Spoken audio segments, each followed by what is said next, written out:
Gungnir é o John Wick da sua história, mantendo a sua posição como o mais aterrorizante assassino lendário que o mundo já conheceu. Mas, surpreendentemente, o mesmo homem se transformou em um estudante de ensino médio comum. Não se deixe enganar por isso, ele ainda tem as mesmas habilidades e bate em um grupo de bandidos como se fosse uma terça-feira comum.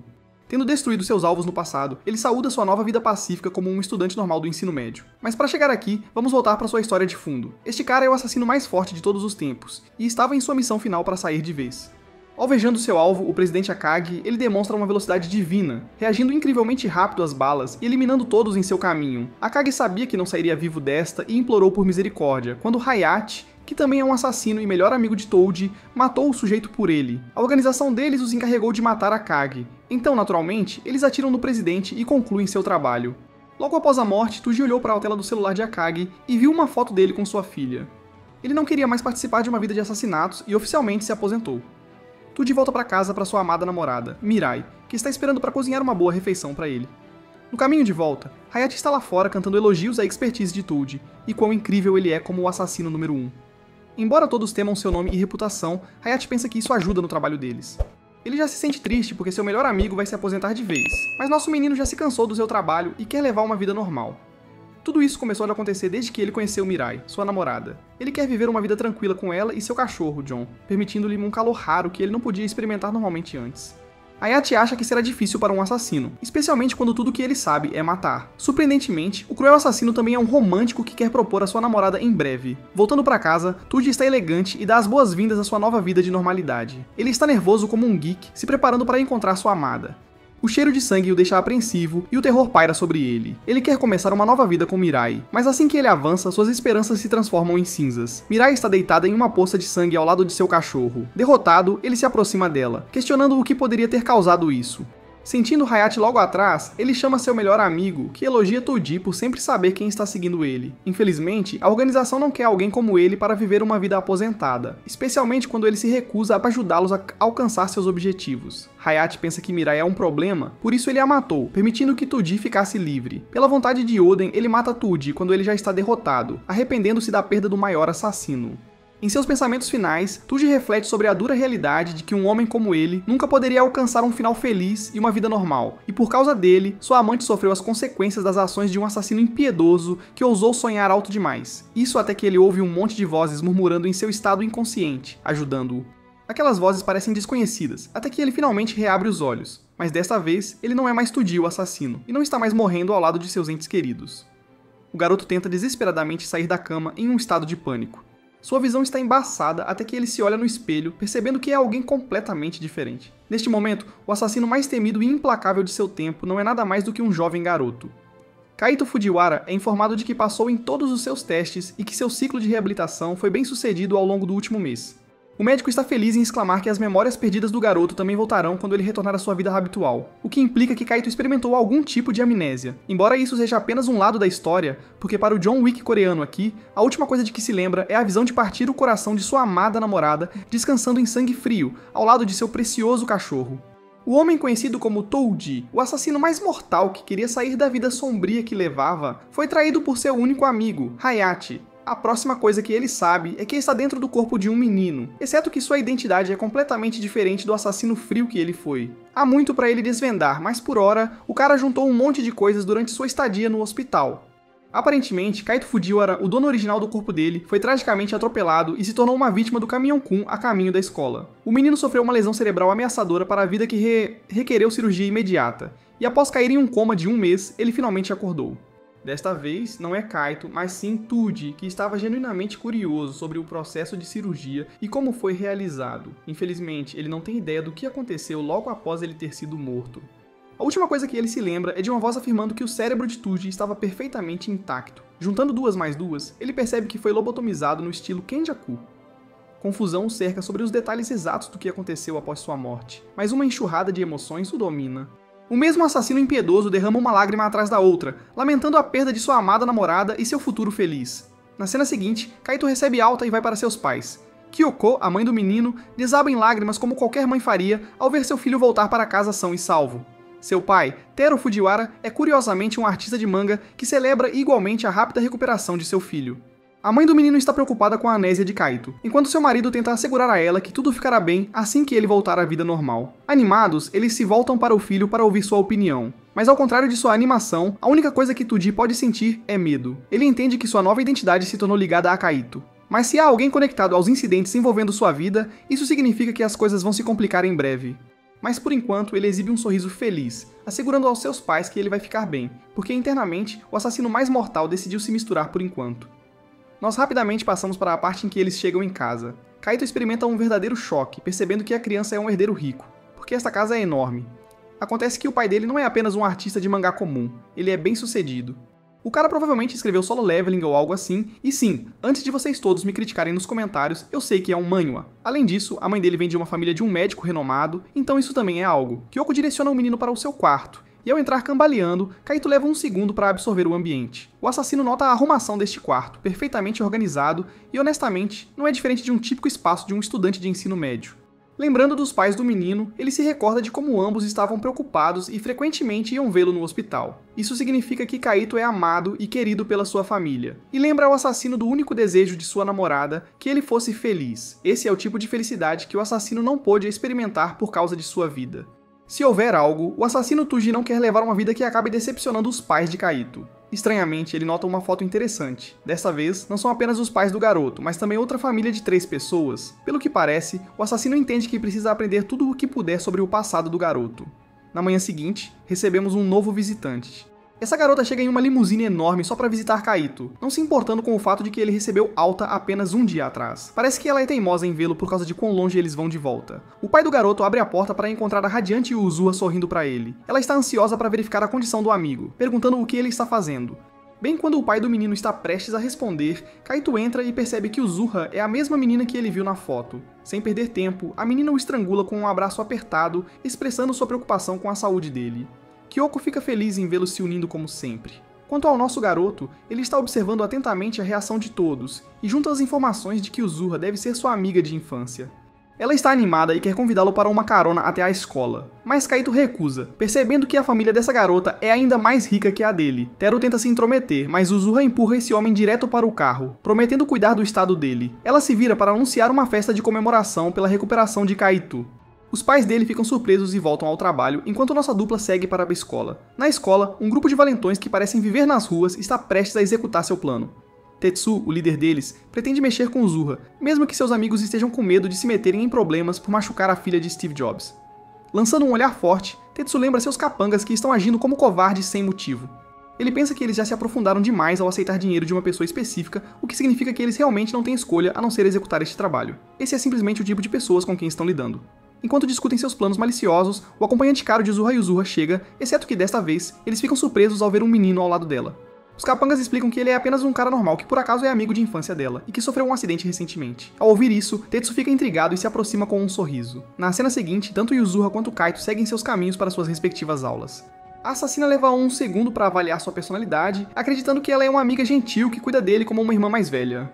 Entrando na sua nova sala de aula, Kaito experimenta um toque de vida normal, nunca tendo frequentado uma escola de verdade antes. O garoto desavisado pergunta pelo seu assento e um colega fica feliz em vê-lo, mas o rosto do mesmo rapaz muda de um sorriso para uma expressão de medo ao ver o imponente Tetsu parado logo atrás dele. O valentão intimidador começa a importuná-lo, declarando que não há lugar para Kaito nesta classe e que ele vai com eles. Pouco depois, o mesmo grupo o leva pra fora, enquanto o Kaito, sem saber de nada, está se perguntando se ele tem uma carteira aqui ou algo assim. Lembrando a maneira como esses caras riram antes, Kaito sente que estão zombando dele, especialmente agora que estão olhando pra ele fixamente. Irritado, Kaito exige saber onde está seu lugar, enquanto Tetsu e seus subordinados acham a situação divertida.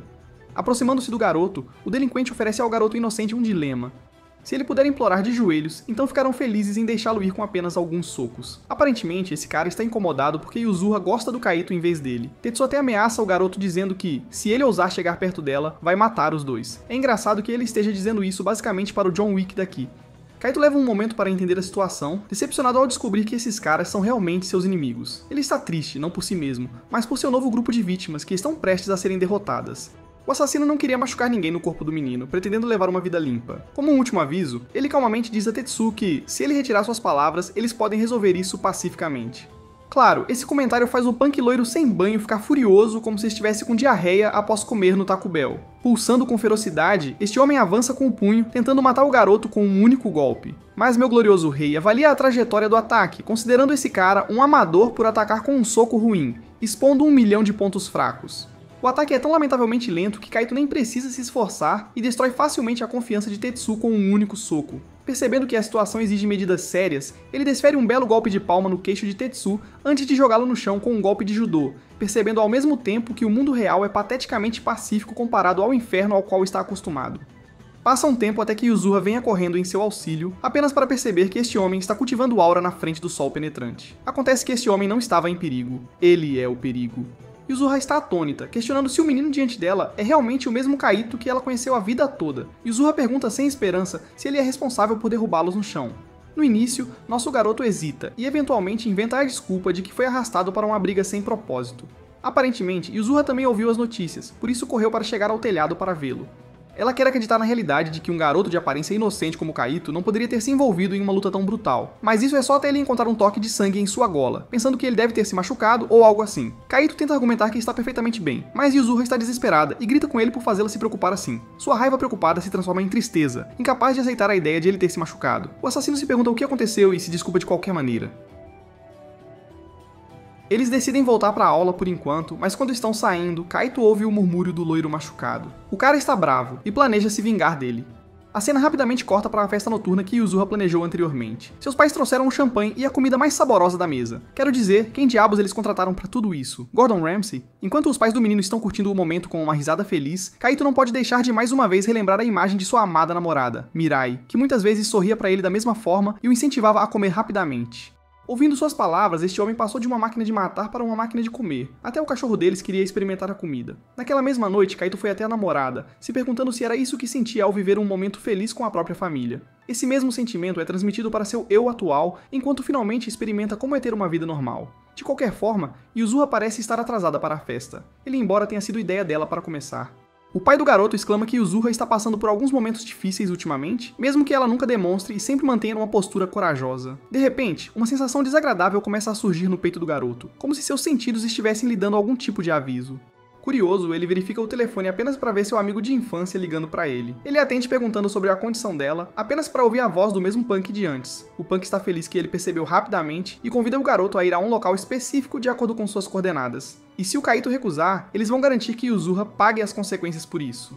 Aliás, a mesma garota e seu motorista estão sendo mantidos como reféns, então ele não está brincando. A voz de Yuzura ecoa atrás, implorando para que ele não vá, mas nosso garoto ouviu tudo o que precisava e percebeu que vão machucá-la se não agir logo. Então ele pede direções e o delinquente prontamente as oferece. A ligação termina pouco depois e Kaito age como se estivesse ao telefone com outro amigo em vez dela. Informando seus pais que ele precisa sair para um rápido compromisso, Kaito os assegura que estará de volta em breve.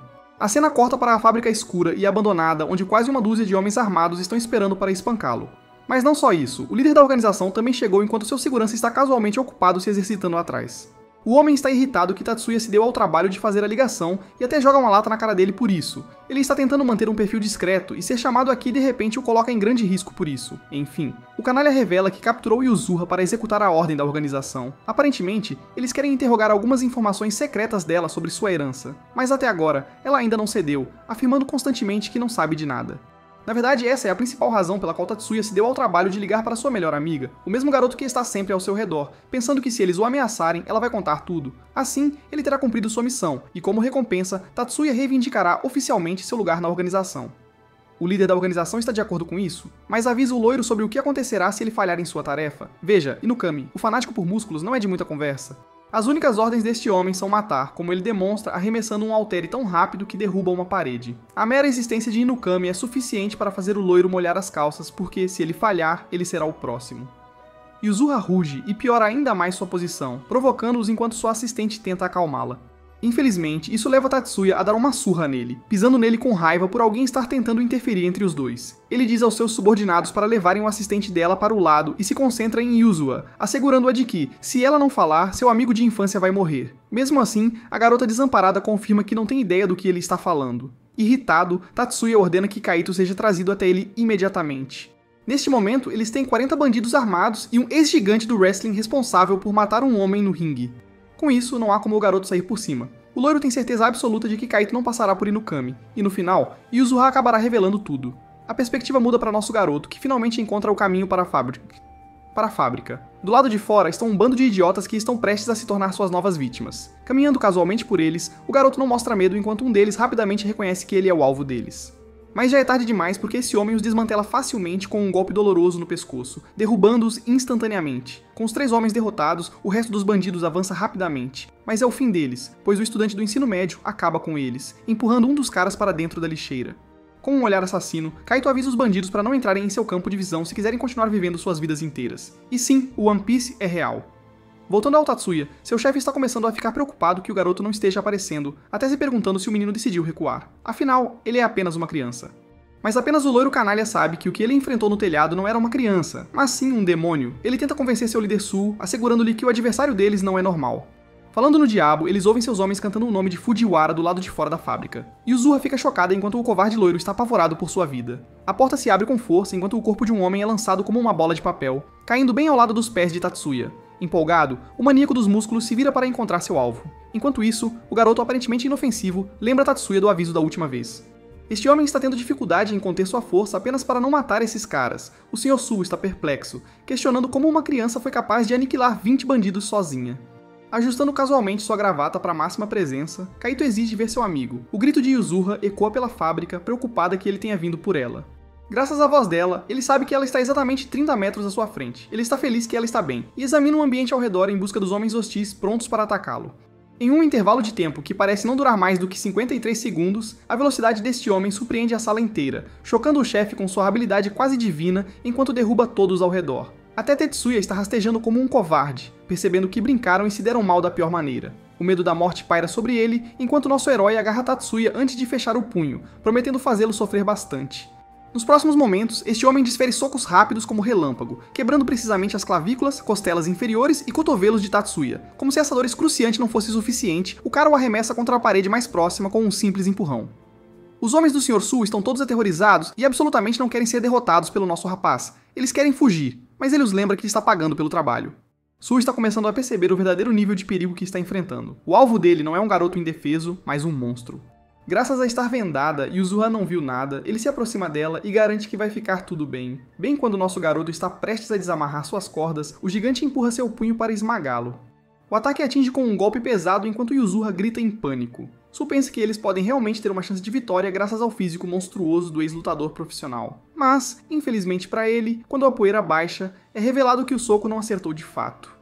Na verdade, Kaido até lançou um contra-ataque contra seu oponente, parando-o no lugar. O lutador maníaco não se importa e se prepara para outro ataque, mas também é redirecionado por Kaido, que continua a desferir um soco devastador em seu rosto. O soco é tão brutal que quebra seu nariz, e mesmo assim o lutador pensa que Kaido não será capaz de derrotá-lo com tal força. Após trocar alguns golpes com esse cara, o assassino percebe que está lidando com o mais forte do grupo, e devido à sua condição física atual de um estudante do ensino médio, é difícil para ele derrotar esse cara com um único golpe como normalmente faria. Então, em vez disso, ele opta por uma abordagem diferente. No momento em que o lutador está prestes a derrubá-lo, nosso garoto se transforma no Flash e se teletransporta para fora de sua vista, focando seu alvo nas costelas de Inugami. A partir de então, Kaido desencadeia uma pesada sequência de golpes, todos concentrados em um ponto único, dando joelhadas e socos até que o fortão experimente o terror e seja nocauteado.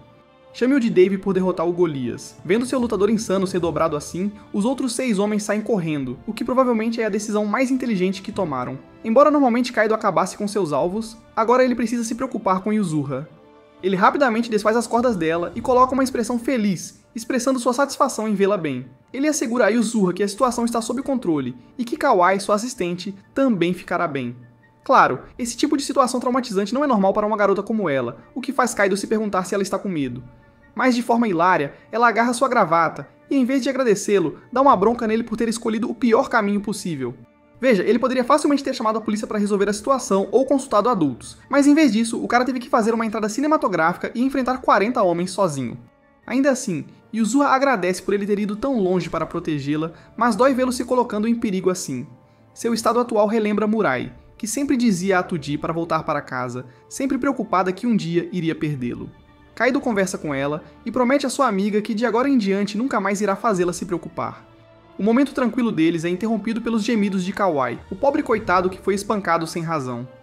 Kaido ouve o som das sirenes da polícia e percebe que os policiais chegaram, enfatizando que é hora de voltarem para casa. Em outro lado, Sumal conseguiu escapar, incapaz de compreender como nem mesmo o Cabeça Dura conseguiu parar a criança monstruosa. Aparentemente, esse cara também tem seu próprio chefe, que parece ser algum tipo de chefão do crime subterrâneo. Esse chefe aterrorizante revela que ele enviou um Lancelot para lidar com o garoto. Agora que o menino atrapalhou os planos da grande organização Will, ele vai pagar por isso. Mas antes que isso aconteça, vamos voltar para o lado do nosso garoto. Ele está de volta em casa descansando na cama, sabendo que fez seus pais se preocuparem ao sair por conta própria, assim. Enquanto eles dormem tranquilamente, Kaido se lembra de como seus pais estavam preocupados com seu retorno. Felizmente, a polícia não o deteve para interrogatório por causa de sua falta de envolvimento. Quanto aos bandidos, sua missão e objetivo final ainda são ambíguos aos seus olhos, e há o fato de que o homem responsável, Sul, também desapareceu após a cena. Pelo que parece, ele acha que há algo ainda pior se escondendo nas sombras. Ao sair correndo, ele internaliza como não quer que mais ninguém ao seu redor se machuque. De repente, um monte de projéteis são disparados contra ele, fazendo-o pular no ar. O homem que os disparou está realmente perplexo que o garoto conseguiu evitá-los. A propósito, Kaito já sabia que alguém o estava seguindo para casa, e é exatamente por isso que ele veio aqui em primeiro lugar, dando ao espião um alvo fácil. Virando-se para o cara, Kaito questiona suas motivações. O bastardo assustador está impressionado que o garoto conseguiu notá-lo até mesmo em seu quarto. É a primeira vez que ele foi descoberto assim, e com isso está confirmado que esse garoto não é apenas um pirralho normal. Dando crédito onde o crédito é merecido, Kaito elogia o espião por cobrir seus rastros e estar em um nível completamente diferente dos bandidos que enfrentou na fábrica. Só por esses dois fatos pode-se dizer que este cara não pertence ao funcionamento de uma sociedade normal, o que levanta a questão de por que ele estava espionando ele em primeiro lugar. O perseguidor de Kaito fica bastante impressionado e acha que o jovem também tem algumas conexões com sua área de trabalho, mas nosso garoto mantém as coisas simples e mantém sua identidade de um estudante de ensino médio comum. Recusando-se a continuar a conversa fiada, o homem prepara suas lâminas para o confronto final. A cena é familiar para o nosso protagonista, que se lembra de sua vida anterior. O assassino diante dele declara oficialmente o fim de Fujiwara Kaito. Esse mesmo homem é chamado Sanjo da Organização da Grande Vontade, classificado como número 67. Colocando-se em posição de luta, Kaito reflete que ele também já foi membro da mesma organização. Vamos visitar a sede da Organização Grande Vontade. O membro do conselho, Akatsuki, está frustrado que mesmo depois de sequestrar Yuzuha, eles não conseguiram obter nenhuma pista. Akatsuki acha que deveriam ter enviado uma lança para a missão desde o início para resolver a situação. Vamos nos afastar e focar na importância desta organização. Este grupo é capaz de lançar o mundo no caos graças a ter 1000 assassinos sob suas asas. Entre eles, os 100 melhores assassinos são considerados a elite e recebem o título de lança. Cada lança é tão confiável que tem uma taxa de sucesso de quase 100% em cada missão. Entre outras coisas, Minami e Akatsuki são iguais. Minami revela que eles estão procurando por um tesouro específico que mudará o equilíbrio do mundo. Esse tesouro é chamado de Semente de Fenrir e Yuzuha é supostamente o atual proprietário desse tesouro sagrado, embora eles não tenham nenhuma evidência para concluir tal coisa. Yashima revela que já enviou Sanju para a missão. A revelação o choca porque, antes de usar uma lança, é necessário a permissão de Odin, mas é isso, Yashima já obteve tal permissão. Primeiro de tudo, eles sabem que o guarda-costas de Yuzuha é inútil, então não há como ter sido ele, concluindo que há mais na situação do que entendem. Ele considera seus inimigos uma ameaça e, portanto, quer eliminá-los com as lanças. Isso nos leva à cena da luta, onde Kaito percebe que está lidando com alguém da mesma organização.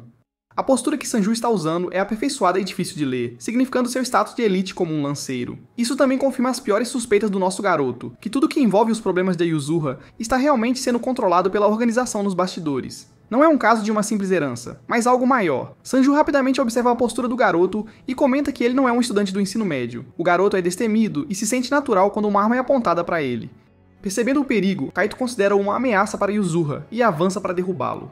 Os primeiros socos são casualmente evitados pelo assassino especialista, que reflete que o garoto é incrivelmente rápido e está mirando com precisão seus pontos fracos. Deste ângulo, realmente parece que Kaito é um assassino de sua própria classe. No entanto, Sanju não é uma brincadeira. Este homem quase o esfaqueia no rosto, fazendo com que nosso garoto mantenha distância. De seu breve encontro, Kaito aprendeu um pouco sobre o estilo de luta especializado de seu oponente.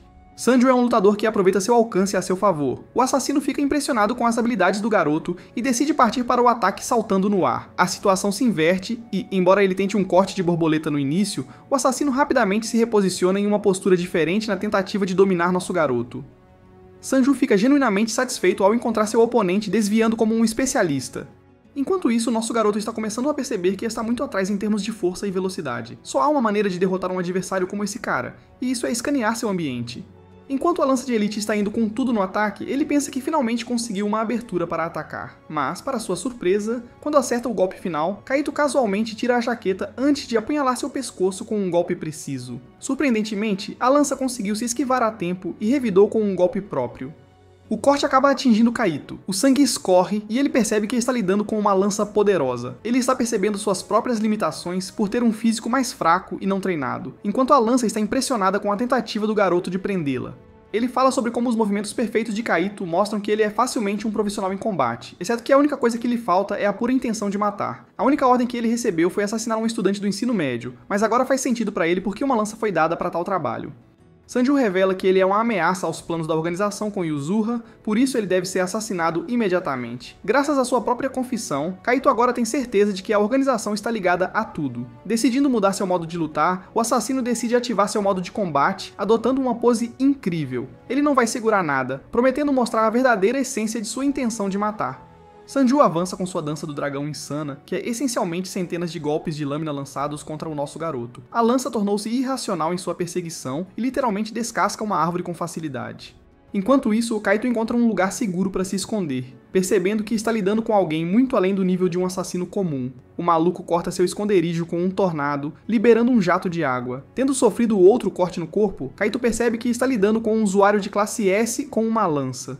Os golpes intermináveis dele são tão incrivelmente difíceis de lidar que nem mesmo o nosso garoto consegue sair ileso. Sanju fica furioso e acusa o estudante do ensino médio de ser um assassino também, questionando se está tudo bem se Yuzuha for morta como dano colateral. E bem, é aí que esse cara estragou tudo, porque essa fala sozinha desencadeia a sequência de flashbacks traumáticos de Kaito, exceto que desta vez o rosto da namorada dele é substituído pelo de seu amigo. Furioso, ele avança para enfrentar o assassino de frente, derrubando a lâmina de sua mão, pegando-a e então fazendo um corte rápido no ombro dele. Tudo acontece tão rápido que nem mesmo um especialista em lança consegue perceber o que deu errado. Tudo que ele consegue pensar é que tipo de garoto monstruoso ele está enfrentando. Nosso garoto se recusa a passar pela culpa e sofrimento que experimentou da última vez, por isso promete proteger a Yuzuha com sua vida. A lança pensa que é inútil resistir ao seu destino, pois ele vai morrer pela vontade de Deus. O humano está com um ombro caído e ainda quer lutar. Seus golpes infinitos não servem mais porque Kaito está enfrentando cada ataque como um profissional experiente. Acusando o estudante do ensino médio de ser um covarde, Sanju se descuida durante um de seus ataques. Lembrando-o de seu lugar, Kaito vai por trás dele, cortando dolorosamente sua coxa e menosprezando o assassino profissional por ser tão barulhento. Reduzido a tal estado, Sanju não pode deixar de questionar como esse cara ficou tão rápido de repente. Reutilizando as mesmas táticas como da última vez, ele tenta sobrecarregar nosso garoto. Isso acaba em desastre para ele porque Kaito deixa vários cortes em torno de seu braço esquerdo, revelando que não há mais sentido, pois ele já leu todos os seus movimentos. Em seu próximo ataque, Kaito avança com velocidades incríveis, tornando-se um peão e cortando seu caminho até o corpo de Sanju. Com um olhar assassino, ele julga o fim da lança que ainda está aqui questionando como alguém poderia dominar um trabalho tão rápido com facas em uma velocidade quase divina. A maneira como ele luta lembra a fúria de Gungnir, o assassino número 1 entre suas fileiras. Kaito brutalmente rasga o corpo desse cara até deixá-lo derramando uma poça de sangue. A luta acabou com Sanju percebendo o quanto ele estava em desvantagem desde o início. Enquanto ele está ofegante, a lança treme, de medo, percebendo que ele não consegue mais mover um músculo porque os tendões de seus braços foram cortados. Mas nosso garoto é gentil o suficiente para deixar pelo menos uma perna para ele se virar. Quanto ao resto, a máquina de matar garante a ele que sua carreira como lanceiro está acabada e que ele não poderá matar mais ninguém. Com brutalidade, Kaito comenta que dessa maneira, o assassino perderá a única parte da sua identidade que mais valoriza.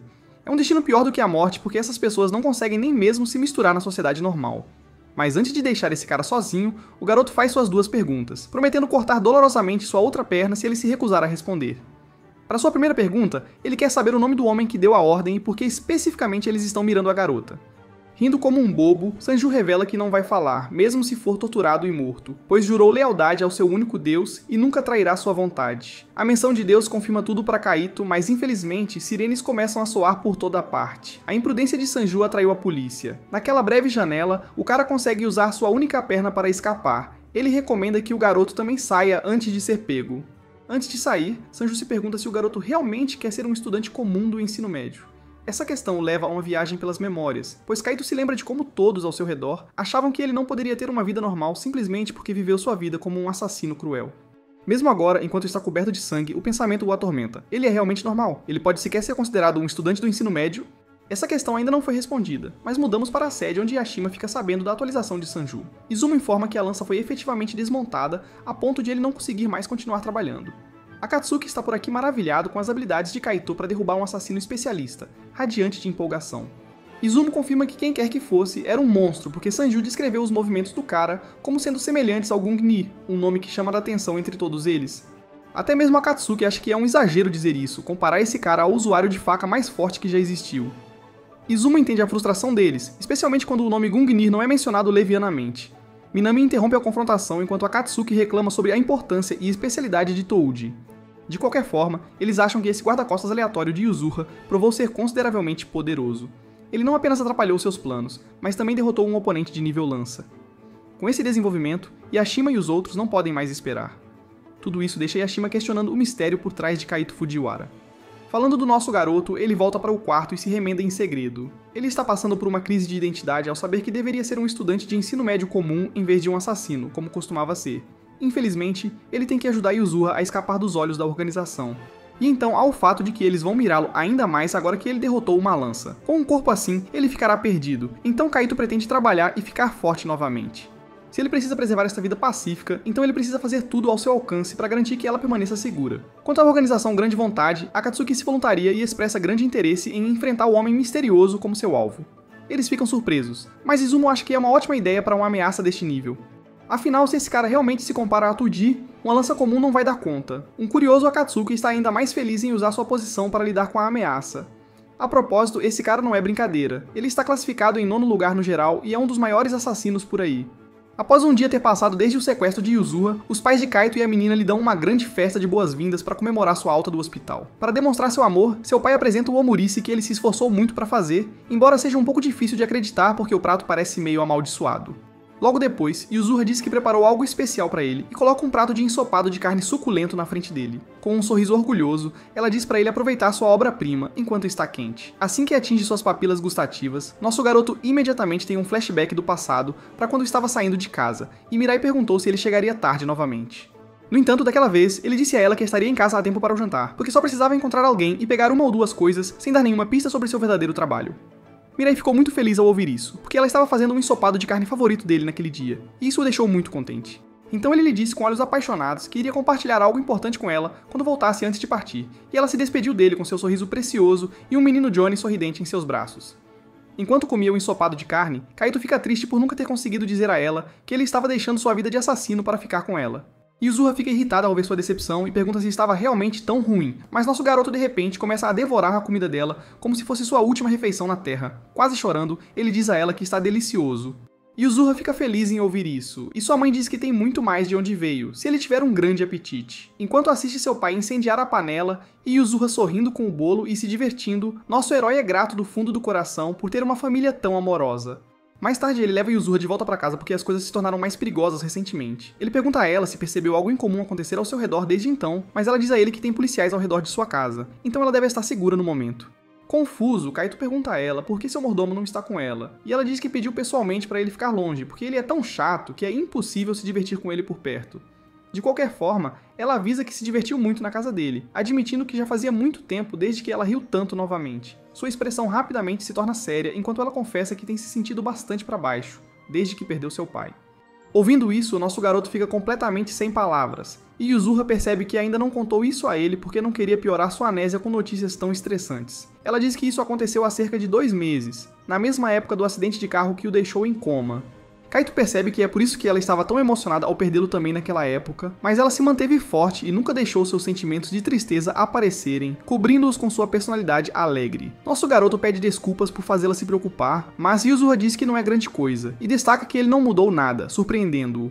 Então ela pensa que ele amadureceu um pouco, mas mesmo quando era criança tinha o hábito de ser imprudente e lutar com crianças muito maiores do que ele sempre que elas intimidavam Yuzura, embora ele sempre soubesse que não poderia vencer. Assim mesmo, ele veio por ela quando foi sequestrada, mas ela não conseguiu ver seus movimentos incríveis porque estava vendada. Yuzura fica desconfiada e pergunta a ele como exatamente ele a salvou. Nosso garoto desvia da bala, dizendo que todos que o viram ficaram tão assustados, o que tecnicamente aconteceu depois que ele destruiu seus camaradas como um monstro, fazendo Yuzura duvidar ainda mais. Ainda assim, ela acha que não importa, desde que ele seja corajoso o suficiente para vir até ela em um aperto. Yuzura confessa que estava morrendo de medo quando os gangsters estavam ameaçando ela e Kawai, mas quando ela viu seu rosto brilhando mais que o sol da manhã, ela ficou genuinamente feliz. Por isso, ela o agradece. E sendo o cara tranquilo que ele é, nosso garoto diz a ela que a salvará, não importa quantas vezes ela precise dele, deixando-a mais vermelha do que um tomate maduro. Depois disso, a garota embaraçada grita pra ele chegar mais perto e puxa o celular pra tirar uma selfie fofa com ele. Orgulhosa da boa foto, ela diz que fará dela seu papel de parede pra lembrar do dia incrível, sem perceber que isso pode começar boatos estranhos na escola. No entanto, Yuzuha murmura que isso também a ajudará a seguir em frente, e ver Kaito capaz de se preocupar com ela tão cedo após seu acidente que mudou sua vida, a inspira a finalmente parar de se agarrar à morte inesperada de seu pai. Nosso garoto sorri ao perceber que Yuzuha está lutando assim como ele, e isso o motiva a proteger ainda mais sua preciosa amiga de infância. Nesse momento, ele fica chocado quando ela pega o telefone e mostra a ele a foto de seu pai. A alma dele quase sai do corpo quando ele reconhece quem é o pai dela, e ele confirma se o homem é realmente o pai dela, ao que ela responde que a amnésia dele deve ser séria porque o pai dela sempre foi gentil com ele. Com uma expressão séria, ela menciona que muitas pessoas ao seu redor falaram mal de seu pai, mas ele sempre foi gentil com ela, e é por isso que ela o amava do fundo do coração. Ao olhar a foto do pai de Yuzuha carregando ela nas costas, Kaito se lembra de ter visto o mesmo papel de parede antes, quando ele completou sua última missão. Dói cada fibra de sua alma ao perceber que foi ele quem tirou o pai de Yuzuha dela. Vendo como ele está triste, Yuzuha pergunta por que ele ficou tão quieto de repente, enquanto Kaito processa tudo, estando diante da filha do presidente do grupo Akagi, o homem que ele assassinou a sangue frio. Ele tenta racionalizar, pensando que Hayate foi quem puxou o gatilho, e que ele não teria aceitado a missão se soubesse que ele era o pai dela. Mas ele se sente culpado porque seguiu cegamente as palavras da grande vontade de que o presidente Akagi traiu a organização, então ele deve ser eliminado. Ele se sente ainda pior porque não sentiu nada naquela época, e agora ele colocou Yuzuha em perigo também. Então ele considera contar a ela que já foi um agente da organização que ordenou a morte de seu pai. Ele cerra os dentes em profunda frustração, ainda incapaz de tomar uma decisão final. No dia seguinte, na escola, ele se senta silenciosamente em sua mesa, enquanto todas as garotas da classe conversam animadamente sobre o novo aluno transferido que está chegando, esperando que seja um cara bonito. No final, nosso rapaz decide não contar a Yuzuha, porque a organização não vai parar de persegui-lo só porque ele colocou uma única lança fora de combate. Portanto, sua única escolha real é continuar protegendo-a a todo custo. Logo em seguida, o professor anuncia que um novo aluno transferido chegou, e quando o garoto pede permissão para entrar, nosso herói instantaneamente reconhece sua voz, olhando em descrença. Dando uma olhada no garoto alegre de cabelo rosa, ele se pergunta o que uma das lanças divinas poderia estar fazendo em sua escola. Lembrando do último psicopata que veio atrás dele, sua suspeita é confirmada de que a grande vontade enviou este como uma resposta direta à sua interferência com o sequestro de Yuzuha. De repente, o garoto se vira para nosso herói e o perfura na alma com um olhar frio e sem piscar, declarando abertamente quem é seu alvo pretendido. Não há dúvida alguma de que o garoto de cabelo rosa é Akatsuki, uma das 12 lanças divinas da organização. Lanças, codinome Bident. Um tempo depois, durante a aula de educação física, a multidão fica animada com o novo aluno transferido, que casualmente consegue marcar mais uma cesta. As meninas estão caidinhas pelo garoto de cabelo rosa, enquanto seu colega de equipe fica genuinamente surpreso que ele consiga pular tão alto, apesar de sua baixa estatura. Makoto diz que foi um ótimo passe e motiva seu time a marcar mais uma cesta, enquanto o time adversário fica irritado que o aluno transferido já é absurdamente popular entre as garotas. Enquanto isso, Kaito não baixa a guarda de jeito nenhum, pois acha estranho que Lance ainda não tenha feito um único movimento e se pergunta o que diabos ele está planejando. Veja bem, as Lances são um grupo de elite dos 100 melhores assassinos, cada um atribuído a números, e dentre eles, os 12 melhores são conhecidos como as Lanças Lendárias, comandados por seu líder supremo, Oden. Cada um desses assassinos incrivelmente poderosos tem habilidades extraordinárias que rivalizam com 1000 homens. Quando se trata de assassinatos, essas pessoas podem facilmente esmagar o exército de uma nação inteira. Esses guerreiros de elite são mobilizados apenas para as missões mais críticas, o que leva Kaito a concluir que só pode significar que eles estão absolutamente determinados a atacar Yuzuha.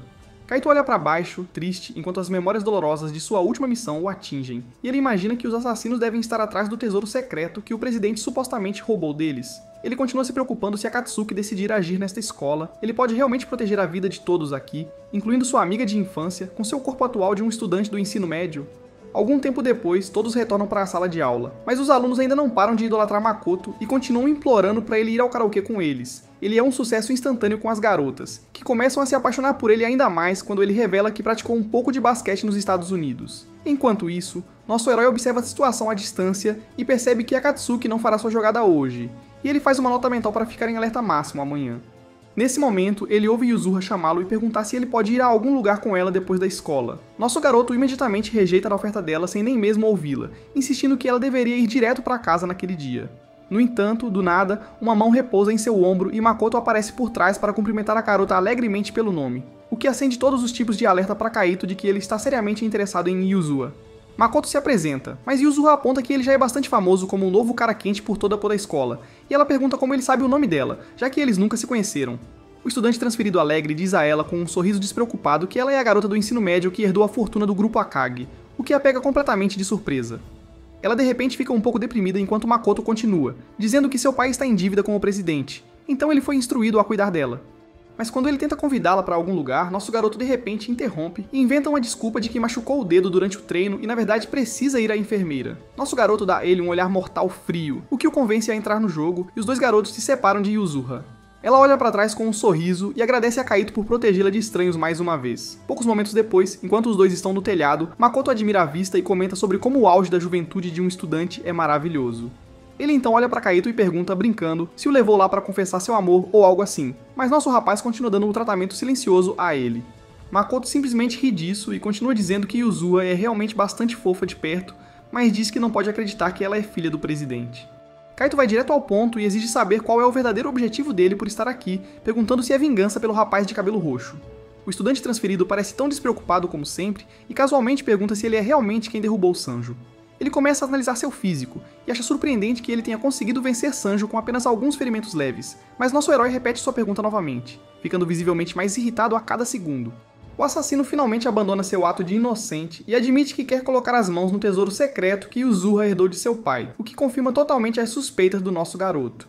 Akatsuki continua dizendo que eles nem sabem o que realmente é e apenas querem informações por enquanto. Ele oferece ao nosso herói a chance de se juntar à organização deles, já que ele é mais forte do que alguns de seus assassinos. O rapaz acrescenta que ele só tem como alvo os caras maus, ganham um bom dinheiro e Yuzuha pode até dar a localização do tesouro secreto para ele, já que ele é próximo dela. Akatsuki dá a ele um sorriso maldoso e avisa Kaito que é uma oferta muito boa, já que tanto ele quanto a garota podem realmente conseguir sobreviver ao encontrarem a organização desta forma. Em seguida, ele caminha até a borda do telhado e estende a mão, avisando Kaito que se ele resistir, crianças inocentes vão se machucar. Nosso herói se recusa a deixar isso passar e imediatamente avança em direção ao assassino enquanto lança uma barragem de ataques rápidos. Makoto consegue desviar de cada um com facilidade e elogia Kaito, dizendo que ele pode rivalizar com um profissional com seus movimentos ágeis. Nesse momento, nosso herói consegue agarrar seu braço, enquanto revela que sabia que o assassino tentaria usar bombas. O pequeno cubo é seu item único de assassino com o qual ele combina explosivos e artes marciais que são bem conhecidos na organização como o método padrão de Bident para aniquilar seus alvos. A menção de seu codinome pega o assassino completamente de surpresa, enquanto ele salta para trás e grita que Kaito tem conhecimento demais para uma pessoa comum. Makoto então segura mais 6 bombas nas mãos enquanto sorri como um lunático e afirma que está prestes a aumentar o nível.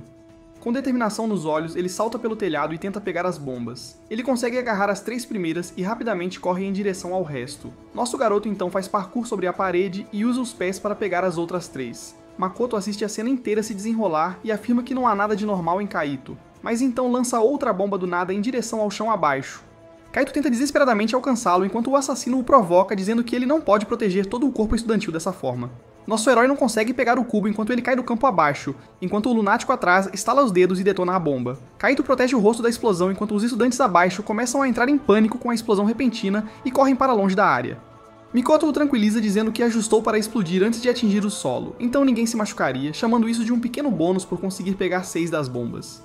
Kaito está prestes a explodir de raiva, mas Mikoto o interrompe e apresenta ainda mais bombas enquanto pergunta quem ele realmente é e se ele se juntará ao grupo. Após pensar por um momento, nosso garoto responde que ele é apenas um estudante normal do ensino médio e que nunca se juntaria a eles. Mikoto parece genuinamente desapontado com essa resposta e acha que Kaito não será convencido a menos que algumas pessoas morram. Mas nosso menino simplesmente menciona um nome em resposta, Gungnir. A menção desse nome faz o assassino se virar com um olhar selvagem nos olhos, enquanto Kaito afirma calmamente que ele já foi conhecido como Gungnir. Enquanto os alto-falantes da escola anunciam uma evacuação, Mikoto olha furiosamente para o nosso garoto e fica zangada com ele por até mesmo mencionar o nome Gungnir. Mas então, ele revela que estava apenas ganhando tempo, e antes que Mikoto possa entender, funcionários da escola chegam ao telhado para verificar se há algum aluno deixado para trás. O punk de cabelo rosa dá a ele 3 dias para decidir se quer se juntar a eles ou não, e avisa que vai se arrepender se recusar. Depois disso, os estudantes saem mais cedo da escola por causa da explosão, e há um boato de que ninguém se machucou no grande estouro. Yuzuha pergunta a Kaito por que ele não está indo para casa. Kaito explica que tem algo importante para fazer primeiro e quer que ela fique em casa, já que a explosão pode ser outro ataque direcionado a ela. Neste momento, Kawai grita com paixão que as medidas de segurança foram aumentadas e que ele começou a aprender artes marciais para proteger Yuzuha, mas seu entusiasmo exagerado apenas a deixa irritada. Yuzuha pede a Kaito para mandar uma mensagem caso algo aconteça e ele concorda, mas uma vez que ela se afasta, ele volta a olhar para Mikoto como se quisesse deixar claro que não está enganando ninguém. Enquanto isso, enquanto Mikoto observa nosso garoto, ele está certo de que Tuji não deixaria ninguém desonrar o nome Gungnir. Mais tarde, no trem local, nosso garoto espera ter conseguido desviar a atenção de Akatsuki de Yuzuha e para si mesmo. Lembrando que, embora Akatsuki seja o mais jovem das lanças divinas, suas habilidades não são brincadeira. Cerrando o punho, ele pensa em como se acostumou com seu novo corpo, mas ainda tem um longo caminho a percorrer antes de enfrentar uma lança divina em combate. Esse pensamento o preocupa, pois ele pode perder se eles se enfrentarem após 3 dias, mas isso não abala sua determinação de proteger Yuzuha, mesmo que signifique assassinar o punk de cabelo rosa. Justo então, nosso garoto desce na estação Shibuya e se dirige ao local onde foi morto pela primeira vez.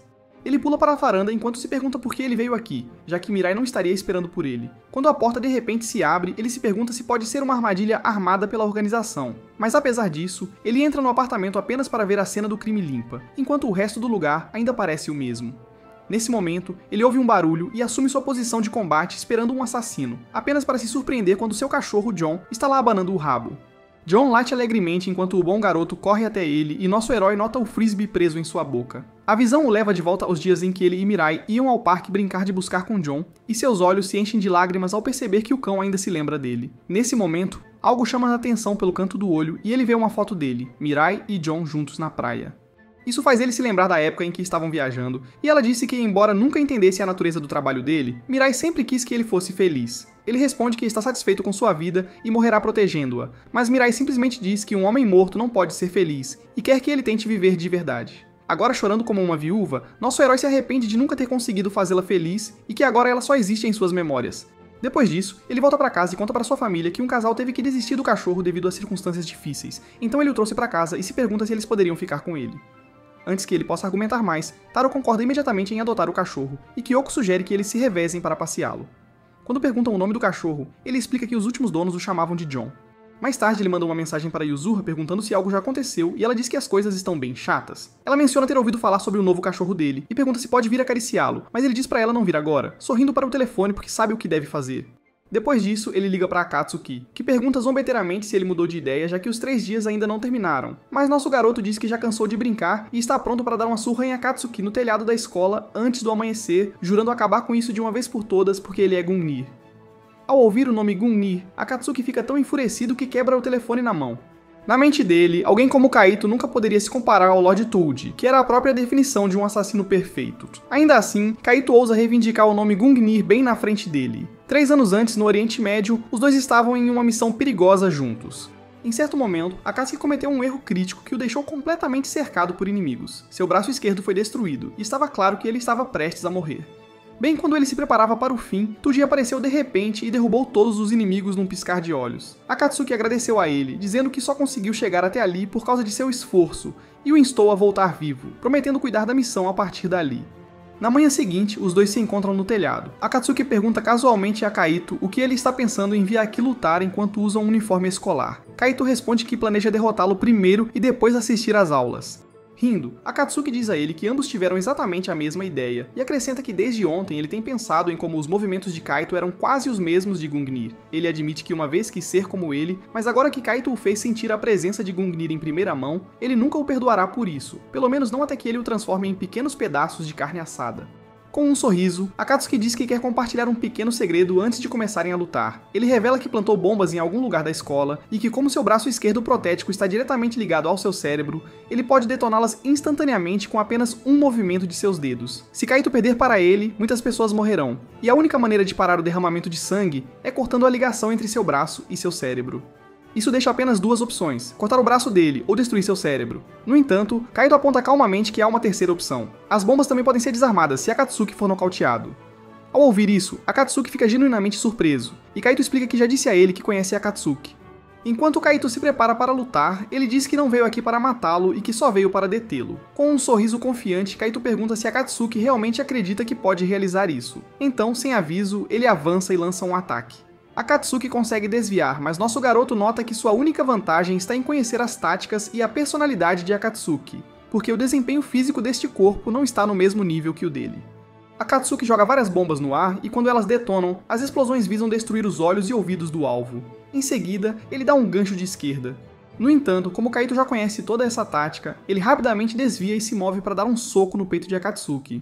No ar, Akatsuki muda seu corpo e desvia do golpe. Então ele contra-ataca com um soco sólido, enviando Kaito voando pelo ar. Enquanto Kaito se estabiliza, Akatsuki diz que voar para trás para suavizar o impacto foi a decisão certa, porque um golpe direto de seu braço protético teria obliterado o braço de Kaito completamente. Com um sorriso ameaçador, Akatsuki avisa que se Kaito é realmente Gungnir, então isso está longe de ser o limite do que ele pode fazer. O soco já havia rachado as costelas de Kaito, e ele percebe que lanças divinas não são o tipo de inimigo que se pode derrotar apenas conhecendo suas técnicas. Kaito pensa consigo mesmo que, como assassino, uma vida pacífica nunca foi destinada a ele. Mesmo assim, se ele ainda está vivo, deve haver uma razão para isso. Não importa quem ele enfrente, ele vencerá sem matar ninguém. Ele vai sobreviver por todos que se importam com ele. Com determinação feroz, ele lança seu golpe mais forte até agora, e os dois trocam golpes rápidos, mas Kaito de repente sente uma dor aguda na cabeça. Akatsuki aproveita o momento lançando uma enxurrada de golpes. Kaito tenta evitá-los, mas não consegue desviar de todos. Ele diz a si mesmo que precisa se concentrar mais em ler os movimentos de seu oponente. Akatsuki acerta um chute forte, fazendo Kaito deslizar para trás. Com a distância entre eles aumentada, Akatsuki lança outra bomba e a detona. Uma explosão massiva acontece e ele avança para o golpe final. Mas como Kaito já conhece todos os seus movimentos, ele já está preparado. Akatsuki desfere um soco com toda a força, mas Kaito bloqueia, dizendo que pode sentir sua raiva e intenção de matar, e algo assim não quebrará sua vontade. Ele absorverá toda a raiva de Akatsuki e a engolirá por completo. Akatsuki sente que algo está errado e salta para trás. Enquanto isso, Kaito segura sua cabeça, pois seus sentidos ficam tão aguçados que ele consegue detectar não apenas os objetos físicos ao seu redor, mas também a consciência do assassino. Akatsuki é pego de surpresa pela mudança repentina de atitude e se pergunta o que exatamente acabou de acontecer. Ele pensa que lançou o último ataque do ponto cego de Kaito e se pergunta como diabos o estudante conseguiu bloquear algo assim, como se já soubesse exatamente de onde viria. Ele pega mais alguns cubos explosivos e afirma que as coisas estão começando a ficar mais interessantes. Ele se inclina com um olhar sério e diz que não sabe o que Kaito está pensando, mas promete romper suas defesas com o próximo movimento. Nosso garoto assume uma posição defensiva e percebe que Akatsuki está no ataque mais uma vez. O assassino de cabelo rosa deixa cair uma das bombas atrás dele e usa a explosão para lançar o outro cubo-bomba em alta velocidade em direção a Kaito. Uma grande explosão ocorre, mas nosso garoto consegue desviar, tornando-se Jin-Woo e dando um passo para o lado no último segundo, o que faz o item explodir logo atrás dele. Akatsuki o chama de impressionante por conseguir desviar de seu ataque especial, mas ele pensa que se nosso herói pudesse ser assassinado tão facilmente, então não haveria sentido em enviar uma lança de elite como ele. Mas nosso garoto simplesmente ignora ele e se prepara para enfrentar o que o garoto de cabelo rosa pode lançar. De volta à casa dele, Chujon acorda com a explosão e a mãe de Kaito também, que se pergunta de onde vem o som. Ela se pergunta se pode ser fogos de artifício. Enquanto isso, de volta ao telhado, os dois ainda estão indo com tudo um contra o outro. Ainda guardando com os punhos, Kaito pensa que, embora seja impossível ver as mãos de Akatsuki, nosso garoto ainda pode prever cada movimento porque conhece todos os seus padrões. Akatsuki se tensa enquanto se prepara para o próximo movimento, mas nosso garoto prevê com habilidade que ele está prestes a lançar 4 bombas, que devem explodir 2 metros à sua frente. Assim que o assassino está prestes a ativá-los, Kaito chuta em várias direções para espalhá-los, cobrindo todo o telhado com explosões poderosas. Kaito consegue se manter de pé enquanto protege o rosto das intensas explosões, mas então ele prevê o próximo movimento do assassino e desvia de um soco que vem da esquerda. Nosso herói contra-ataca com alguns golpes rápidos, o que força Akatsuki a se defender ao perceber que algo definitivamente está errado. Ele se pergunta o que diabos está acontecendo, já que ele não consegue nem acertar um único golpe. O assassino pensa que os olhos e ouvidos de Kaito já deveriam estar fora de combate por causa das bombas, sem mencionar o calor escaldante que deveria tornar quase impossível respirar. No entanto, o olhar nos olhos do nosso garoto faz Akatsuki sentir como se ele pudesse ver através de todos os seus movimentos, o que o faz lembrar de sua amada Gungnir. Ele se recorda de quando Kaito disse que ele é Gungnir, mas isso o faz explodir de raiva enquanto grita para o nosso herói não brincar com ele. Ele exige saber se o estudante do ensino médio realmente é seu Touji, e se isso é verdade, então por que diabos ele apareceu agora de todos os tempos? Por outro lado, Kaito mal se aguenta enquanto luta para recuperar o fôlego, mas ainda consegue manter os punhos erguidos. Ele percebe que mesmo que consiga ler os movimentos do assassino, o menino ainda é rápido demais, e ele não pode continuar acompanhando neste corpo destreinado por muito mais tempo. Ele pula na borda e decide finalmente parar de fugir. Ao mesmo tempo, Akatsuki acha que não há mais para onde o cara escapar. Ele pega um punhado de bombas e pensa que não importa se seus movimentos podem ser previstos e o desafia a desviar do ataque enquanto lança os cubos de bomba em direção ao nosso herói. Nosso herói se concentra naquele exato momento e corre para frente usando toda a força do seu corpo enquanto jura para si mesmo que nunca fará ninguém infeliz novamente. Akatsuki ativa a bomba e ilumina todo o telhado como o sol, mas Kaito continua avançando mesmo que não consiga mais ver. Ele sente o assassino à sua frente e avança para atacar, mas Akatsuki consegue desviar e usa o cubo de bomba em sua mão de metal, lançando um soco direto na cabeça do nosso rapaz. No entanto, Kaito lê ele como um livro, bloqueando o soco com seu cotovelo, o que o pega completamente de surpresa, e segue o bloqueio com uma cotovelada devastadora diretamente no rosto. Mas ele não para por aí. Ele grita o nome de Akatsuki e segue com um soco brutal no corpo. Depois termina com um chute direto no estômago. O golpe quebra seu braço de metal e lança o assassino pela borda do telhado. Ele cai inconsciente quando seu corpo se aproxima do concreto duro e hostil abaixo. A cena então muda para um flashback onde o jovem assassino diz a Gungnir para esquecê-lo e sair do perigo. Mas nosso herói diz a ele que não quer que nenhum de seus amigos morra. Gungnir pensa que esse tipo de mentalidade não combina com um assassino, mas é exatamente por isso que ele fez a escolha. Não importa quão grande seja o oponente, ele vai seguir seu próprio senso de justiça. Akatsuki finalmente acorda e pergunta a Kaito por que ele o salvou, e ele responde que sua única prioridade era desarmar a bomba, e ele nunca pensou em acabar com ele em primeiro lugar. O assassino sorri e diz a ele que ele não pode derrotar a organização inteira sozinho, mas Kaito permanece firme que ele o fará custe o que custar, porque esse é o único senso de justiça que ele pode ter como ex-assassino. As palavras e o olhar familiares pegam Akatsuki de surpresa, lembrando-o de Gungnir, enquanto Kaito afirma que não importa se é a Grande Vontade ou Odin, ele promete derrotá-los todos. Essa declaração faz Akatsuki cair na risada.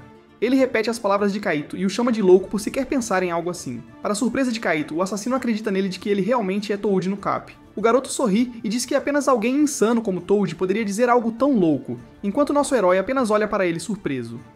O menino de cabelo rosa então vai direto ao assunto principal e pergunta por que ele parece uma vareta quando deveria estar a 2 metros abaixo da terra. Kaito responde que também tinha certeza de que morreu naquela época, mas quando acordou, estava de repente no corpo de Kaito. Ele aponta para o cérebro e diz que por enquanto é tudo o que resta de Tuji, o que faz Akatsuki se sentar com surpresa genuína. Nosso herói continua que aquele que deu a ordem para o assassinato só pode ser Oden, o que drena completamente a cor do rosto de Akatsuki. Kaito então diz a ele que definitivamente precisa ficar mais forte, e pergunta a Akatsuki se ele irá ajudá-lo, o que faz o assassino relembrar daquela cena novamente. Akatsuki ri mais uma vez e diz para ele parar de brincar. Ele pega seu braço de metal e diz que não pode matá-lo, não importa quem o ordene, agora que ele tem certeza de que Kaito é Tuji.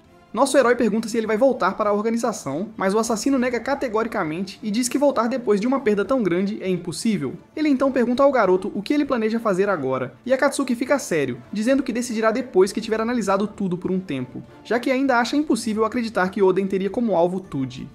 Ele diz ao nosso herói para ir também, já que a polícia provavelmente está a caminho, e brinca que a escola provavelmente ficará fechada por um bom tempo. Nosso herói o observa se afastar e começa a chamá-lo, mas de repente, ele desaba no chão. Ele se pergunta o que diabos acabou de acontecer enquanto sente sua mente escapando. Enquanto isso, alguns assassinos desconhecidos entram em cena e procedem a recuperar Gungnir conforme planejado. Uma voz começa a chamar nosso herói, dizendo para ele acordar logo, e ele se pergunta de onde vem a voz. Seus olhos finalmente se abrem enquanto ele olha em volta, se perguntando onde ele está, e ele percebe que está de volta ao seu corpo original. A voz então diz novamente que ele finalmente acordou e informa que agora fazem parte um do outro. Kaito lentamente flutua em direção a ele, o que faz os olhos de Tuji se arregalarem de surpresa. Kaito chama por ele novamente e diz para proteger Yuzuha com aquele poder, mas Tuji se recusa a soltar enquanto grita pelo garoto e estende a mão para ele. Nesse momento, ele acorda ensopado de suor frio e é saudado por um rosto canino amigável. Deitado no chão, ele se pergunta onde está agora. Enquanto estão no andar de baixo, os pais estão assistindo ao noticiário, que relata outra explosão na escola. Ambos estão extremamente preocupados com a explosão da bomba, e Kyodo pergunta se deveriam levar Kaito ao hospital enquanto lê suas mensagens, que dizem que ele voltou para casa mais cedo e foi dormir porque estava se sentindo tonto. O pai pergunta se ela está se preocupando demais, e diz que Kaito provavelmente está apenas exausto de tudo o que aconteceu, e a tranquiliza dizendo que o filho deles ficará bem assim que descansar um pouco. Enquanto isso, Kaito olha para o teto pensando que sua cabeça ainda está confusa, e percebe que dormiu por meio-dia. Ele se lembra de ter ficado tonto no telhado e depois acordado em seu quarto com os ferimentos já tratados. Ele lembra que Akatsuki finalmente acreditou que ele é Tuji, mas se pergunta se mostrou força suficiente neste corpo fraco para realmente convencê-lo. Aquela sensação incrível mais cedo foi como se as emoções de Akatsuki fluíssem para ele, e sem isso, havia uma grande chance de ele ter morrido. Ele ainda se pergunta o que aconteceu com seu corpo, mas então seu telefone toca. Ao ver que é Yuzuha, ele rapidamente atende e grita para perguntar se ela está bem, o que a surpreende. Ela imediatamente inverte a pergunta para ele, já que ele ignorou todas as mensagens dela desde a manhã. Ele pede desculpas e diz que estava dormindo até agora e que está apenas feliz por ela estar segura. Ela então conta a ele sobre a explosão na escola que arrancou o teto e que as aulas agora estão canceladas por uma semana, o que ele finge não saber nada a respeito. Ela percebe que algo está errado e pergunta a Kaito se ele está envolvido nisso novamente, o que o faz suar frio. Ela então começa a repreendê-lo e diz que ele está sempre se metendo em problemas, e até pergunta se em vez de ficar doente, ele realmente se machucou na explosão da escola. Kaito se senta e pensa que essa garota é tão perspicaz como sempre. Ele devolve a pergunta para ela e pergunta se ela também esteve em perigo, então diz para ela não se preocupar mais porque ele decidiu que, não importa o que aconteça, ele vai protegê-la. Yuzuha fica mais vermelha que um tomate e exige saber o que deu nele, e diz pra ele não distraí-la com esse papo de herói. Ela continua falando enquanto lá embaixo, a mãe de Kaito atende a campainha, mas não encontra ninguém e vê um pacote no chão. Logo depois, há uma batida na porta de Kaito e sua mãe pergunta se ele está acordado e diz que há um pacote pra ele, que ela deixa no corredor. Kaito acha isso suspeito, já que ele não pediu nada, e sua mãe diz pra ele vir jantar se estiver se sentindo bem, enquanto Yuzuha percebe que está tarde e se despede. Kaito pega a caixa e a pesa em sua mão enquanto não sente armadilhas, mas quando a abre, seus olhos se arregalam de choque ao ver sua faca de assassino original junto com um cartão. Ele se pergunta quem poderia ter enviado isso para sua casa. Quando ele pega o cartão, vê um conjunto de coordenadas e diz a si mesmo que deve encontrar o remetente, não importa o que. Nosso herói vagueia por Shinjuku seguindo as coordenadas de localização escritas na nota que veio com sua faca, e percebe que embora o lugar esteja perto da estação, o tráfego de pedestres cai drasticamente. Isso o faz se perguntar se o remetente da nota pode estar se escondendo em algum lugar assim, e ele questiona se poderia ser a pessoa que transplantou seu cérebro, teorizando que deve ser o Kaido. Eventualmente, ele chega a um complexo de apartamentos e imediatamente sente que seria o esconderijo perfeito. Ele entra no saguão, mas ao encontrá-lo vazio, segue em frente. Ele finalmente encontra uma entrada para um nível inferior e suspeita rapidamente que seja uma armadilha da pessoa que enviou a faca. Quando ele finalmente chega à área de estacionamento no subsolo, ele abre a porta e caminha para frente, se perguntando por que foi chamado para este lugar, quando de repente ele mal consegue desviar de um ataque surpresa. Ao avistar uma flecha atrás dele, ele vê a pessoa segurando a besta se revelar ao lado de uma cúmplice feminina, e ela comenta que desviar da flecha não poderia ter sido sorte, já que o verdadeiro Gungnir seria capaz até de desviar de balas. Ela então comenta que o cérebro do nosso cara parece estar funcionando bem, e nosso cara, que não os reconhece, pergunta se são eles que o chamaram até ali, mas o arqueiro diz que ele não é digno de obter respostas e carrega outra flecha. Ele dispara dizendo que o herói deve se provar derrotando-os. Nosso garoto desvia a tempo e avista um par de olhos brilhantes encarando-os por trás. A garota balança o cotovelo, mas ele desliza para fora do alcance bem a tempo, fazendo-a atingir o pilar. Enquanto isso, ele rapidamente percebe que a dupla tem a capacidade de uma lança de nível médio, e enquanto ela lança outro golpe, ele desvia os socos dela, notando que estão usando uma tática antiga de organização para criar uma abertura usando uma besta, e terminando com combate corpo a corpo. Nesse momento, o outro cara balança um gancho por trás, mas nosso garoto gira e avança para um golpe duplo, acertando um soco no estômago da garota e um chute giratório no queixo do homem. O impacto lança a menina para o ar enquanto o homem cambaleia para trás se perguntando que tipo de força o atingiu antes de avançar novamente. Nosso cara percebe os movimentos chegando de longe, assim como na última luta, e prevê que o oponente começará com um combo de 4 golpes, começando com um corte descendente à esquerda. Então, antes mesmo de começar, ele percebe que não precisa desviar, então bloqueia o primeiro golpe e dá um soco em seu peito. À medida que a luta continua, suas habilidades de percepção espacial, velocidade de reação e previsão de ação aceleram dramaticamente e ele domina completamente os dois assassinos. A mulher rapidamente percebe que eles não foram derrotados por uma criança, mas pelo assassino mais forte entre eles conhecido como Gungnir. Exatamente nesse momento, o Homem da Besta ri e elogia que o herói não é ruim, mas diz que está cansado de brincar e coloca a mão no bolso antes que seu parceiro grite com ele para parar porque isso vai contra as ordens deles. Mas ele responde gritando que não pode terminar depois de ser humilhado assim. De repente, uma terceira voz diz para ele parar e uma figura familiar aparece cumprimentando o nosso garoto Tuji e comentando que o transplante de cérebro foi um sucesso. Nosso cara imediatamente o reconhece como o médico da organização, Kioski Kuji, e o acusa de estar por trás de todo o transplante de cérebro e de ter ligação com a organização. Mas o médico pede para ele se acalmar, explicando que, embora tenha sido ele quem o chamou até ali, ele não foi quem realizou a cirurgia de cérebro. Ele acrescenta que também deixou a organização grande vontade e promete contar tudo o que aconteceu no dia em que morreu. Completamente confuso, nosso menino se vira para Kuji e pergunta quem ele é. Kuji responde que vai explicar tudo e diz a Kaido que houve uma ordem para matá-lo, e quem a executou não foi outro senão seu parceiro Hayate. Ao ouvir esse nome, a expressão do nosso herói rapidamente muda para raiva. Depois Kuji explica que a ordem era altamente confidencial, conhecida apenas por alguns poucos, e ele era um deles. Ele diz que vazou todas as informações que permitiram que o cérebro de Kaido fosse recuperado antes de ser escondido da organização. Ouvindo isso, Kaido pergunta se isso significa que Kuji traiu a organização e então exige saber sobre os outros dois. Kuji responde que eles são membros de Agros, uma unidade especial operando sob o comando direto do governo japonês.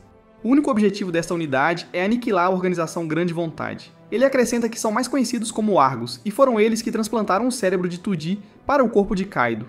Nisso, Tudi fica visivelmente irritado ao saber que seu cérebro foi manipulado pelo governo japonês. Raul comenta que era seu trabalho como funcionário público, enquanto Reika diz educadamente que está feliz em conhecê-lo.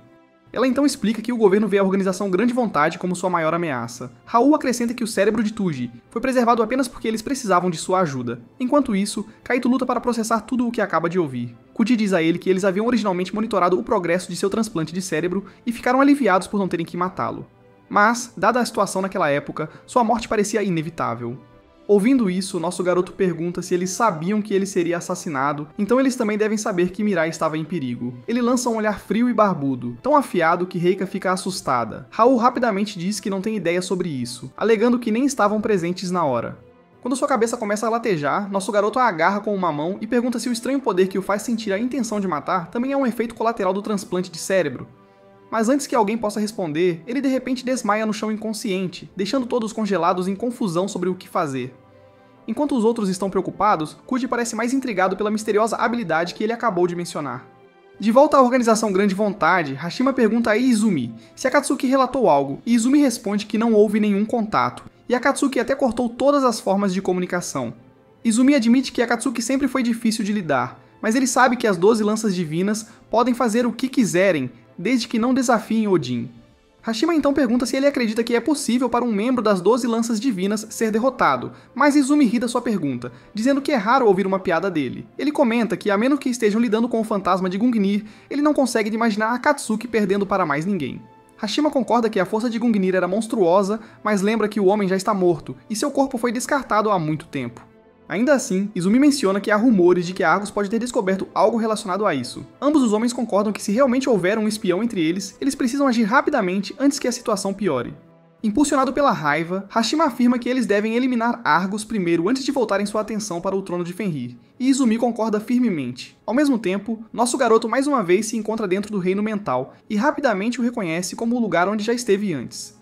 Kaito aparece diante dele e explica que este é o lugar onde suas mentes se fundiram. Nesse momento, Tudi confirma que agora entende a identidade de Kaito e pergunta se esse espaço estranho é o poder dele. Kaito diz que ele será capaz de usá-lo em seu verdadeiro sentido, desde que aprenda a confiar em seus próprios instintos. Tudi acorda e percebe que a situação se sente estranhamente semelhante àquela após sua luta com Akatsuki, onde ele também desmaiou de dores de cabeça e tonturas, apenas para acordar com a consciência de Kaito presente.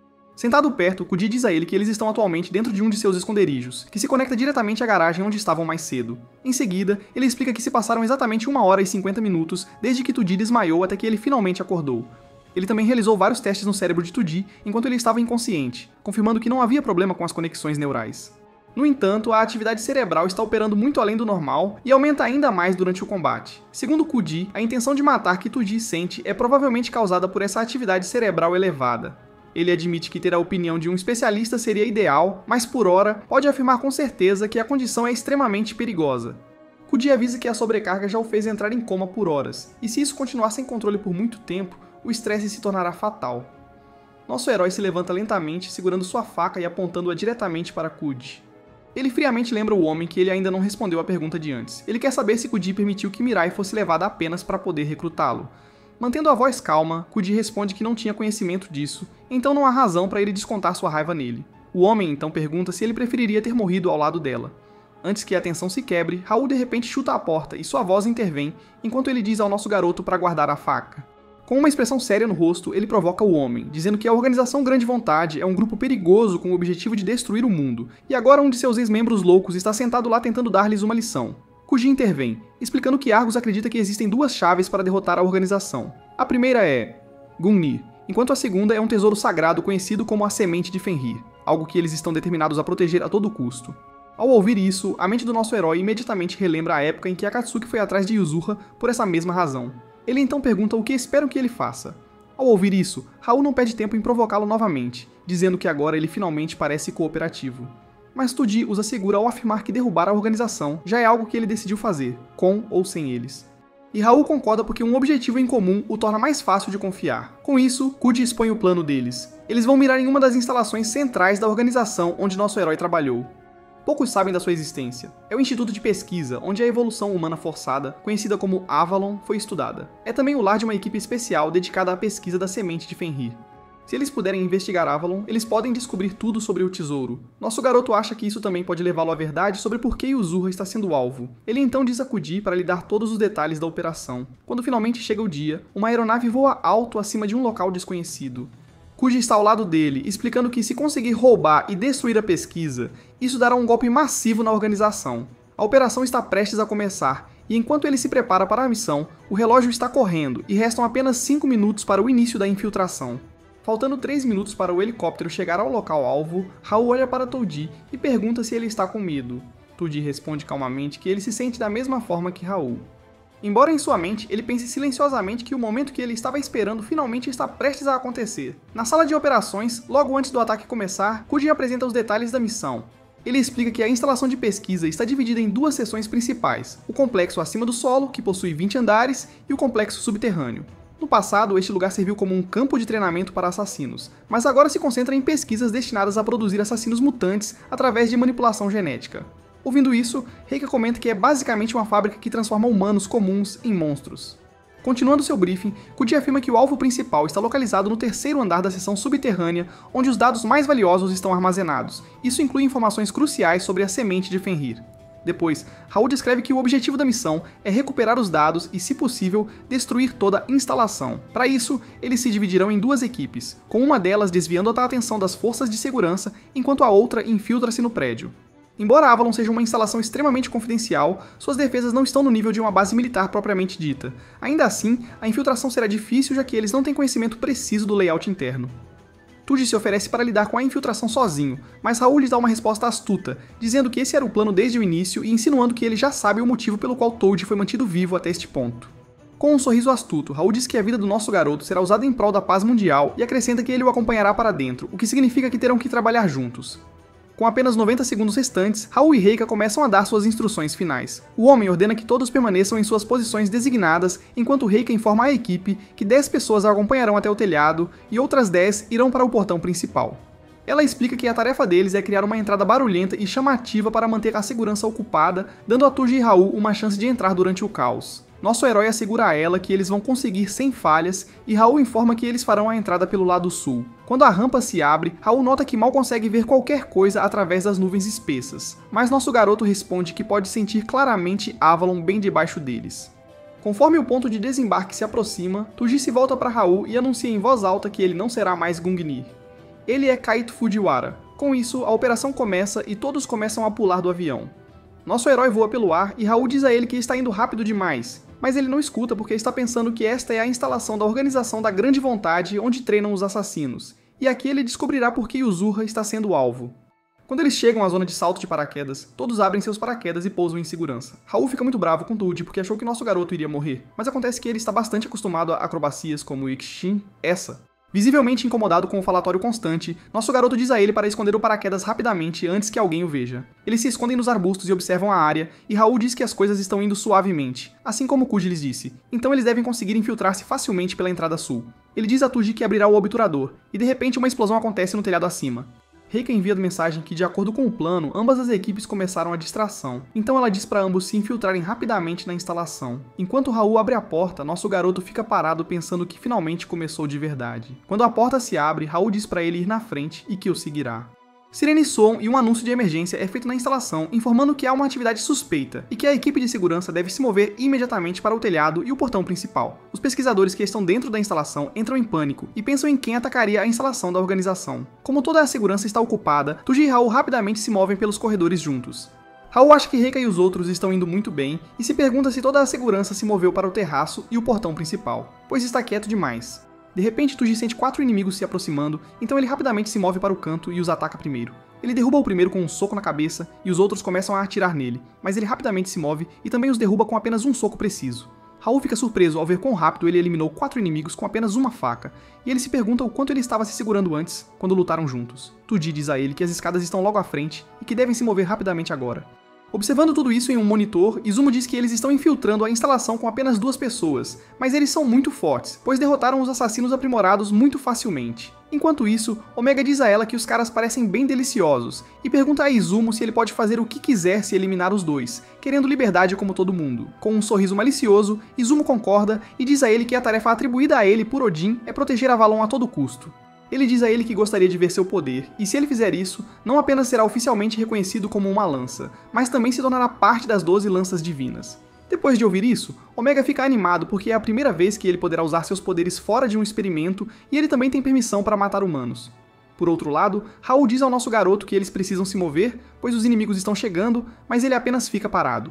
Enquanto ele diz para ele seguir em frente, Tudy fica parado e diz que este é o lugar projetado exclusivamente para produzir assassinos fortes como ele através de experimentos desumanos, então ele rejeitará a crença distorcida de que o único método para mudar o mundo é tirando vidas inocentes.